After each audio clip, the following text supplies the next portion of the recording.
મિજાજમાં આપનું સ્વાગત છે અને તમારી સાથે હું છું હિના. આપણે આસ્થાના કેન્દ્ર એવા લાલ દરવાજાના ગણેશ મંદિરમાં આવી પહોંચ્યા છે કે જ્યાં બહેનો આવી પહોંચી છે.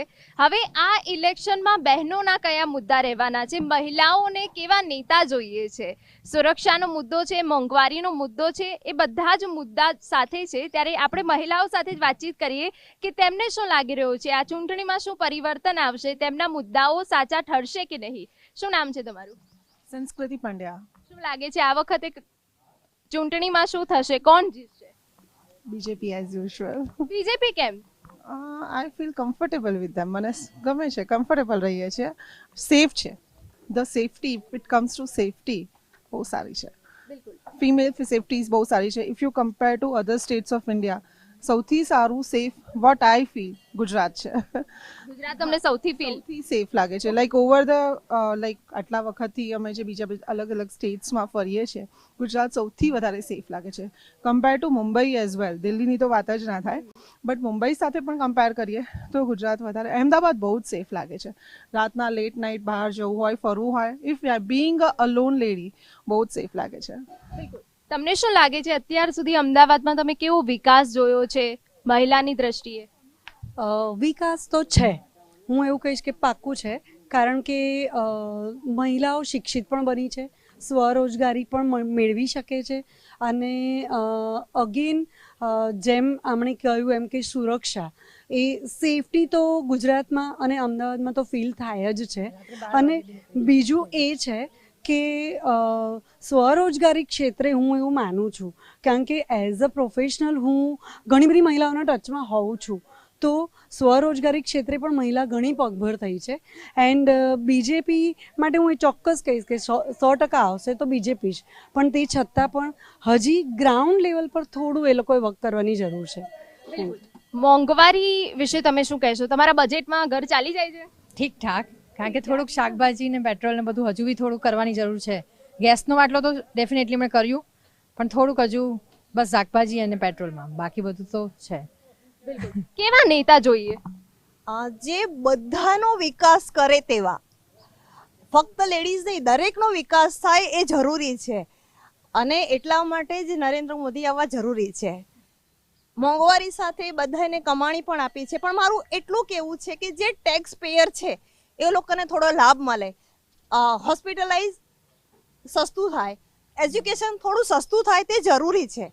કારણ કે એજ્યુકેશન એટલું મોંઘું છે કે માણસને ભણાવવું હોય, છોકરાઓને તો ભણાવવા માટે બહુ જ ઇન્કમ કમાવી પડે. ઇન્કમ કમાય એની સાથે ટેક્સ કપાય છે, તો ટેક્સેબલ જે છે એ લોકોને થોડો ફાયદો મળે. બિલકુલ. તમને પૂછીશ, ટ્રાન્સપોર્ટેશનમાં તમને કેટલું ઈઝી લાગે? બધું ક્યાંય પણ જવું હોય વ્યવસ્થા મળી રહે છે? સરસ, પહેલા કરતાં બેટર. પહેલા કરતા બેટર.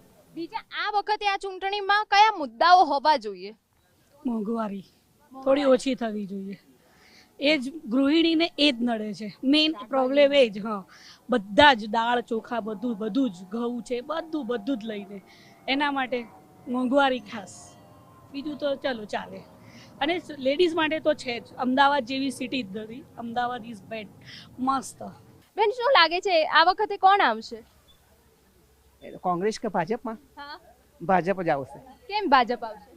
બધા મોદીને બહુ જ માન આપ્યા કરે છે, અને જેમ વધારે જેટલું સગવડ કરે છે ને મોદીને, એટલે બધા ભાજપને વધારે વોટ આપ્યા કરે છે.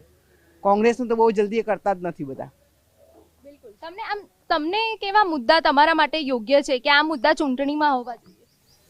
મને તેમને જેટલી સગવડ કરે છે એટલે પબ્લિકને એવું લાગે છે મોદી બહુ જ અમને આટલી બધી સગવડ કરી આપે છે, આ કરી આપે છે, પણ એ ગામડામાં જઈને જોતા નથી કે ગામડા લોકોની પરિસ્થિતિ કેવી છે. એ બધી સિટીમાં જ બધું વધારે કરે છે. માસી, તમને શું લાગે છે? તમને બજેટમાં ઘર ચાલી જાય છે, કયા મુદ્દા આ વખતે ચૂંટણીમાં હોવા જોઈએ? જિંદગીમાં કોઈ દિવસ છે ને તો ઘર તો ચાલવાનું જ નથી. મનને મજબૂત રાખી અને ચલાવો તો ચાલવાનું છે. શું પણ બીજેપી આવી તે પછી ઘણો ફેર પડ્યો છે. શું? બિલકુલ. એટલે શું લાગે છે આ વખતે કોણ જીતશે? બીજેપી. અને મુદ્દા કયા હોવા જોઈએ આ ચૂંટણીમાં? હવે વિકાસના જ. વિકાસના જ. અત્યાર સુધી તમે કેટલા પરિવર્તન ગુજરાતમાં કે અમદાવાદમાં જોયા? ઘણા બધા, એમ જે જિંદગીમાં નથી જોયા એ છેલ્લે જોઈ રહ્યા છીએ. માસી, કેટલા વર્ષથી આ તમે કાર્ય કરી રહ્યા છો? 30 વર્ષથી. 30 વર્ષથી તમે આ કામ કરો છો. 30 વર્ષમાં કેટલો બદલાવ જોયો તમે? કશું બદલાવ નહીં, આ કમાવાનું ખાવાનું બેન, કશું બદલાવ નહીં. કોઈ પૈસો બચે નહીં. અઠવાડિયે મંગળવારે બેસીએ, ચોથે બેસીએ, અઠવાડિયું પતી જાય પછી મંગળવારે બેસીએ. અમને સરકાર કોઈ સપોર્ટ કરે એવું કરો. ઘેડામાં 65-70 વર્ષના છીએ, કશું સરકાર કોઈ સપોર્ટ નહીં કરતી. એટલે સૌથી વધારે તમને શું નડે? મોંઘવારી? બધું મોંઘવારી નડે, બધા મોંઘવારી બેન, બધું તો મોંઘવારી, કશું કહેવાની વાત જ નહીં. જ્યાં જઈએ તો મોંઘવારી. કોઈ સસ્તું મળે બેન? શાકથી મળી, દૂધ મળી, છાશ બધું. અને અમારા રોડ જો કેવા અહીં છે, કોઈ સામું નહીં જોતું. એટલે કેવા નેતા કેવા હોવા જોઈએ હવેની ચૂંટણી? નેતા એવા પ્રજાનું ધ્યાન રાખે એવા હોવા જોઈએ. આટલી બધી પ્રજા કેટલી તકલીફમાં હેરાન થાય છે, એમનું ધ્યાન પહેલા રાખવું જોઈએ. એમને બધું ભરે છે રૂપિયા. હવે ગરીબોના સામું નહીં જોતા, કહેવા ખાતર જ કહે છે. બધી આડો હાલે, બધું હાલે, પણ કશું આજ સુધી થયું નથી, કશું કરતા જ નથી બેન. સરકાર લાવે છે અમે આટલા વર્ષથી મોદી સાહેબ, પણ બરોબર જ્યાં ચૂંટણી હોય ને ત્યારે હાથ જોડીને આવે, પછી કોઈ સામું જોતું નથી કે બેન તમારે પાણીનો પ્રોબ્લેમ છે, આ છે ના છે. કશું કોઈની પાણી બી નથી આવતું અમારે. ઉચકી ઉચકીને ભરવું પડે. પછી એવા બધા પ્રોબ્લેમ હોય શું સરકારને વોટિંગ કરીએ અમે? હવે એમ કરીએ, વોટિંગ ના થાય. હવે તો તમે કોને વોટ આપશો?